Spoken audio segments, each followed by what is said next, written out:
Good evening, everyone. The state of Maine is in a state of shock and fear tonight. Streets are virtually empty as residents shelter in place 24 hours after authorities say a U.S. Army reservist walked into a bowling alley and then in a bar just over my shoulder and shot and killed 18 people, wounding 13 more. Tonight, a massive search is underway for 40-year-old RobertCard. Police say he is armed and dangerous and should not be approached. And authorities say Card spent 2 weeks in a mental health facility this past summer after acting erratically. Tonight, miles of businesses and homes in and around Lewiston, Maine's second largest city, are on lockdown, including a nearby college and grade schools, as hundreds of law enforcement officers search for the suspect. It is this year's deadliest mass shooting, and it has jolted the country once again. Tonight, a mass killer is on the loose, and a large swath of Maine is on lockdown. Hundreds of law enforcement officers urgently searching for the armed and dangerous man they say carried out a shooting rampage at a bowling alley and a bar in Lewiston, killing at least 18 and injuring at least 13. There is a full court press by all of our partners to bring him into custody. Businesses and schools up to 50 miles away are closed. Police advise that Maine people should not approach him under any circumstances. Officials say the suspect is 40-year-old RobertCard from Bowdoin, a longtime member of the Army Reserve. A family member says he struggled recently with mental health issues. Law enforcement sources tell NBC News a note was found at Card's home. They are working to determine its meaning. Police say they also located a white Subaru registered to Card at a nearby boat landing. I want to know who, where, when, why. Why would he do this? Why in Lewiston, Maine? Today, body bags were removed from just-in-time recreation, where the rampage began. Active shooter incident for all available units to Lewiston. Officials say the first 911 call came in at 6:56 p.m. Wednesday night, reporting a shooter at the bowling alley, which was hosting a youth night. He was probably 15 feet behind me. He was close. Very close.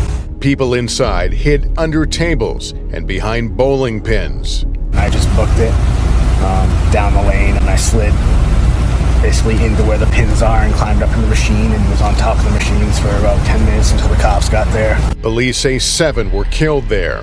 2 active shooter locations. The second will be at Shemenges. Just 12 minutes later, more calls flooded into 911. The shooter had opened fire again, this time 4 miles away at Shemenges Bar and Grill, where police say he killed 8. Officials say multiple law enforcement agencies were dispatched to the scenes. It's unclear what time they arrived. Among the dead at the bowling alley, Bill Young and his 14-year-old son Aaron, and Tricia Aslin, who worked there and was bowling with her sister when shots rang out. Her mom says she was killed while calling 911. Her sister survived. The world lost a great girl, and I lost a precious daughter. Leroy Walker's son, Joey, was a manager at Shemenges. He says the suspect had been there before. All of the people over there, they know him. So he would come to Shemenges? He would actually come to Shemenges. He'd been there off and on. Leroy says he waited 14 hours to hear whether Joey was among the dead. You're all going through a lot of pain right now. It's awful. That moment when I got the call and said, Joey's dead.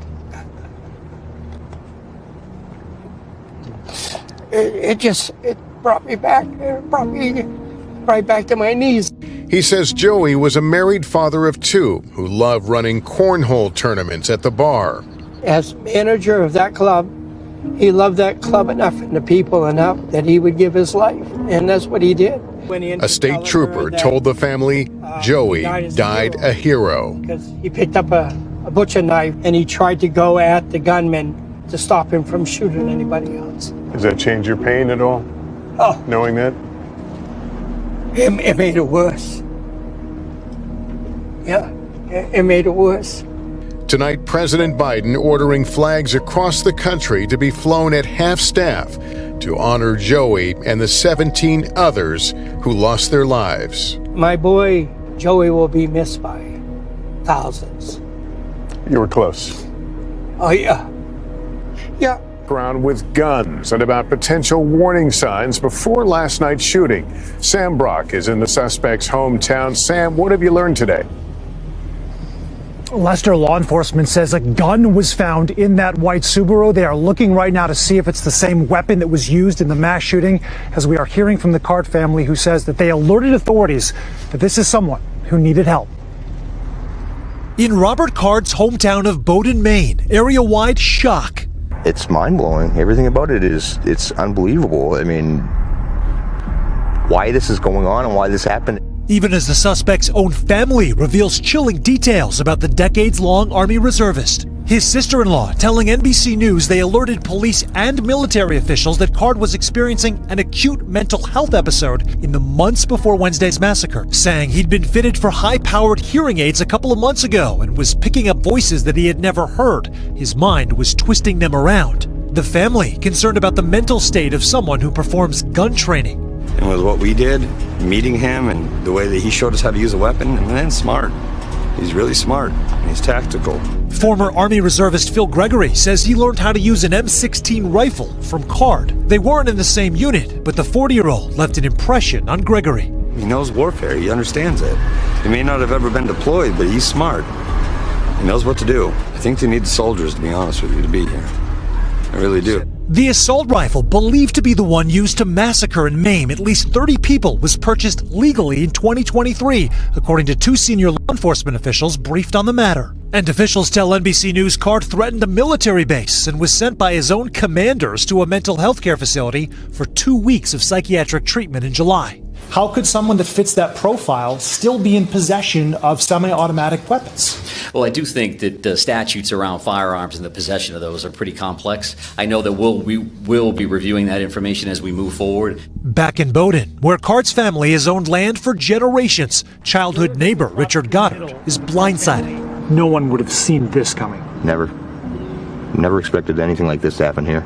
Sam Brock, NBC News, Bowdoin, Maine. Manhunt so consuming and so dangerous, locals remained under orders to stay home and out of the way. Absolutely shocked. It still doesn't even feel real. The streets nearly deserted, businesses and schools closed as that shock started to wear off and grieving began. When you get anything that happens like this, you go empty. And there's just nothing you can do. Leroy Walker's son, Joseph, managed Schmenge's Bar and Grill. He says Joseph's last act was confronting the suspect mid-rampage. Picked up a butcher knife and went after the gunman to try to stop him from killing other people. And that's when he shot my son to death, trying to save some more lives that he ended up losing his life. By the time the shooting stopped, Joseph Walker would be among the 8 people killed here, the second location police say RobertCard targeted. The first bullets were fired in a bowling alley. Members of a youth league were among those inside. I couldn't see her, and everybody was running, and I got caught in people trampling and running out. Bobby Nichols was bowling with her sister Tricia when those first shots were fired. As Bobby ran for her life, she realized Tricia was not by her side. And I kept asking, where's my sister? My sister, she's in there. And I just wanted to be with my sister, and she was in there. Tricia never made it out, one of the victims killed here. She too used her final moments trying to help others. Somebody came out and said that she called 911. And when she called 911 to save everybody, she lost her life because of it. Katie, you just spoke with police there. What are they telling you? We're just chatting casually with a couple of officers who've been doing this nearly 20 years. And one of them said to me, this is not necessarily a surprising event in his own community. He says that he lives with the expectation that it's not a matter of if something like this is going to happen, a mass shooting event, but when, even accepting that it would be a reality in his own community. And it sort of speaks to the bigger picture attitude here, even in this moment of crisis. Terrible. All right, Katie Simpson in Bowdoin, Maine. Thank you. Sam, talk to us about the manhunt. Do we know, is there any sign of where this man might be? Sure. So RobertCard, Jake, is from Bowdoin. Where I am right now, this is his family house down the street here. I actually can only get this far. Police, I'm told from folks we had on the ground here when this all started about 30 or 40 minutes ago, pushed everybody back. It is darkness under normal circumstances with 30 or 40, 50 reporters out here. You would see lights everywhere. They've told us not to use lights, so it may be hard to see me. Overhead, you can also hear a helicopter going around right now, and there have been multiple drones in the air. All of this might lead you to think that the end of this manhunt could be near, that something is really happening, there's movement right now. I would pump the brakes on that immediately based on what Maine State Police just tweeted out or put on X, which is namely that this family home over my shoulder has a couple of different parts to it, and they say it is standard practice to go through and execute search warrants. That is what they are doing right now. According to the police, they are executing a search warrant without knowing in this tweet or in this post whether or not RobertCard is actually inside the home. Now, our folks here also, Jake, did hear police say, come out with your hands up. That has spawned reports that there was a confrontation going on and they were trying to get Card to come out of the home. Police also said that is standard practice before executing any search warrant to do that. Doesn't mean he's in the house, doesn't mean he's not in the house. But obviously with the amount of just sheer presence of law enforcement and media here right now, one would make assumptions. I will say when I walked up here, and we're probably a good, again, I don't know, half a mile at least from the family home. There was 6, 7, 8 police cars on the street. Then there's a physical barricade with other officers over my shoulder, which you probably can't see from here. And then all the way up this hill, that's where the family house is. Jake, I was also here about 10 hours ago talking to a neighbor. Hundreds of acres where I'm standing right now all belong to the Card family. They own a ton of land here. And what this gentleman told me, who was childhood neighbors with RobertCard, is that there is an assumption that because his father's name was on this house, people were assuming he was there, that there potentially could be movements over there at this specific property, which isn't even where he lives. So there's been a lot of confusion, but right now, one thing is for certain, there is a very, very heavy police presence here. We just don't know why, and we're waiting for answers. So, Sam, just to be absolutely clear for people watching, obviously you are being as careful as you can. There is a real sense of urgency around this scene, but as far as we can tell, this is just police going through the standard choreography of going to an address associated with the man. It does not mean that he is there or that there is a confrontation underway right now. That's a very good characterization. They've said that this is doing their due diligence. Literally, those were the words that Maine State Police used in the post. It doesn't mean that RobertCard isn't in there. It just means that they are saying, do not draw assumptions based on the fact that you have all of these people out here. And as you can probably hear, Jake, the sounds of the helicopter above. I will tell you, in a day and a half on this so far, I have not seen this level of presence. Certainly not this much activity from above and on the ground.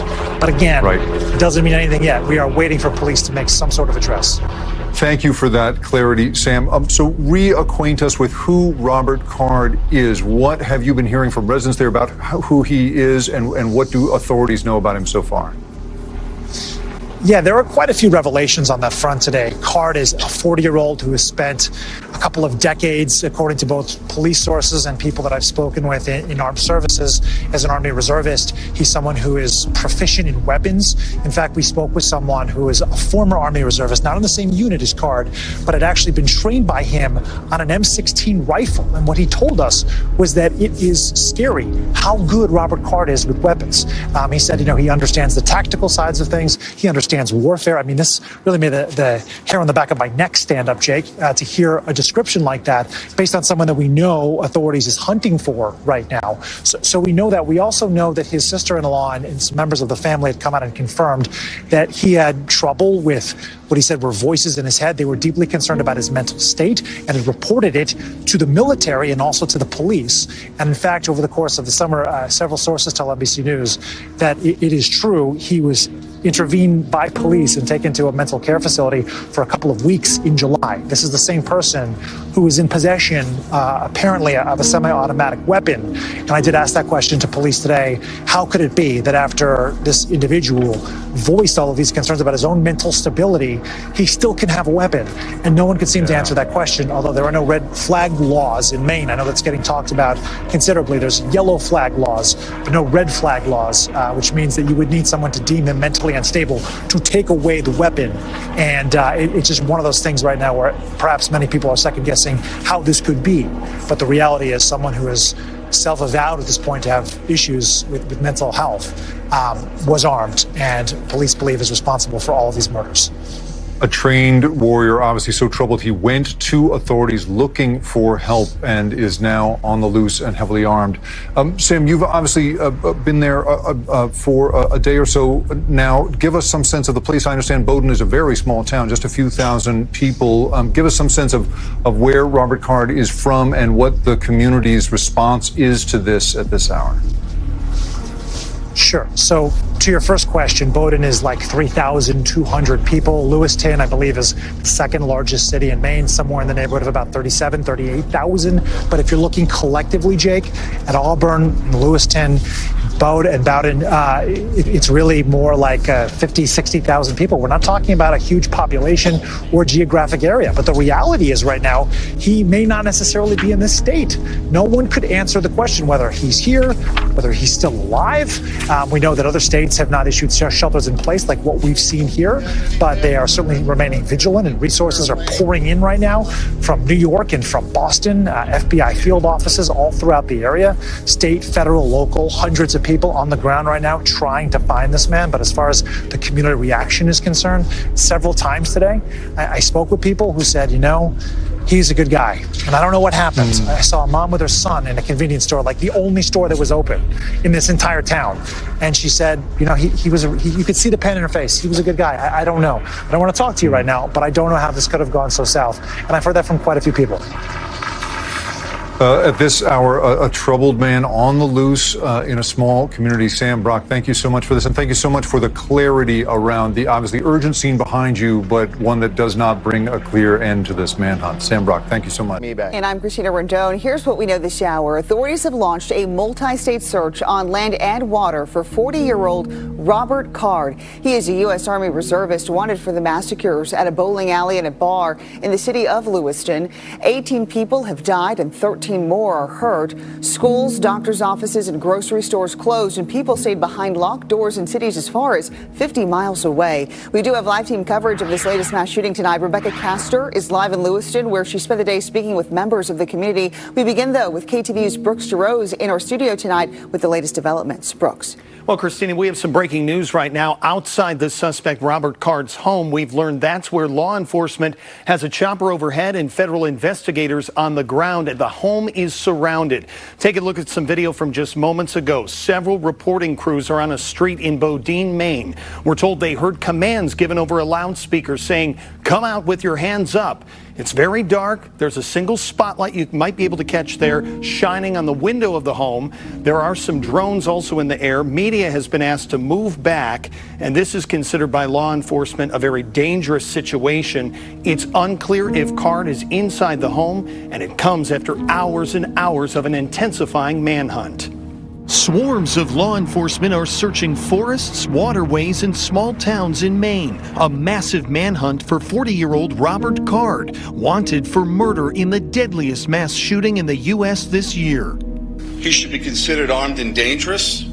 Investigators say he used an assault rifle and took aim at those inside a bowling alley and then a bar and grill in Lewiston Wednesday night. I just booked it down the lane, and I slid basically into where the pins are and climbed up in the machine and was on top of the machines for about 10 minutes until the cops got there.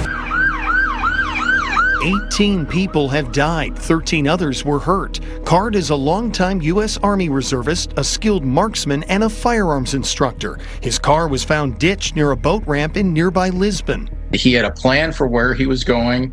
He had a plan for how he was going to be equipped. He already had the basic proficiency and training with weapons to do what he wanted to do. He stayed within that. scope of activity, I believe, and I believe he had an exit plan. Card reportedly spent 2 weeks in a mental health facility this summer after Army Reserve commanders noticed erratic behavior during a training exercise. He also claimed to be hearing voices, red flags prompting the White House to once again push for an assault weapons ban and universal background checks. Keep guns out of the hands of criminals and dangerous individuals who have no business being armed with a weapon of war. Right now, several communities are under a shelter-in-place order. Schools and businesses are closed. U.S. flags ordered to fly at half-staff as federal, state, and local law enforcement follow leads in hopes of capturing Card. But it's an extraordinarily dangerous type of thing when you have somebody that has a long gun that's basically hiding in the woods or hiding somewhere else, waiting for people to come to him. As people in the city of Lewiston come to terms with the tragic reality. It's heartbreaking. This is our friends, our family, our loved ones, our town, our city. Like, this isn't okay. Maine's governor promising officials and investigators will not rest until the suspect is brought to justice. This city did not deserve this terrible assault on its citizens, on its peace of mind, on its sense of security. No city does, no state, no people. Investigators would not talk about a possible motive for the shootings or if Card had any connection to the bowling alley or bar. The commissioner of the Maine Department of Public Safety says law enforcement is laser focused right now on bringing that suspect into custody. Maine, as they hunt to find the man suspected of killing 18 people and injuring 13 others in a mass shooting yesterday. 40-year-old RobertCard, an Army reservist and firearms instructor, is believed to have carried out the attack with his own family urging him to surrender. And then investigators are looking into whether RobertCard was targeting his current or former girlfriend in last night's mass shooting. Sources say he went to the bowling alley first and then the bar nearly 4 miles away. It's unclear if the person was at either location. Today, police also found a note at the gunman's house, though it's unclear what it says. This is an all-hands-on-deck approach. Law enforcement officials say Card is an Army reservist. The Army says he enlisted in the reserves in 2002 and is now a sergeant first class. He worked as a petroleum supply specialist and has had no combat deployments. In July of this year, Card was with his unit at West Point when leaders reported that he was acting erratically. New York State Police took him to an Army hospital for an evaluation. A Maine law enforcement bulletin said that Card was released about 2 weeks later. The alert also noted Card was hearing voices and had threatened to shoot up a military installation in southern Maine. Card's cousin, Michael Mercier. He's got a lot of problems up in his head right now. One of them's schizophrenic. Tom Chittum, a former associate deputy director of the ATF, says despite the mental evaluation, federal law would not prohibit Card from having such a weapon. Simply being diagnosed with a mental health disorder is not disqualifying, and neither is a commitment when it is voluntary or a brief commitment for observation. Last night, investigators found Card's vehicle at a boat launch. Sources say law enforcement is searching for a boat that he could have used to escape. He has a military background and may have an advantage, but keep in mind, many of these law enforcement officers, they are hunters, they are fishermen, and they have military backgrounds as well. And he was heavily armed. Investigators believe that he may have used an extended magazine as well as a scope. A firearm was found in that abandoned vehicle. And intelligence sources are telling CBS News that recent breakup was a, quote, significant destabilizing event. That said, it's unclear right now what the exact motive for the shooting was.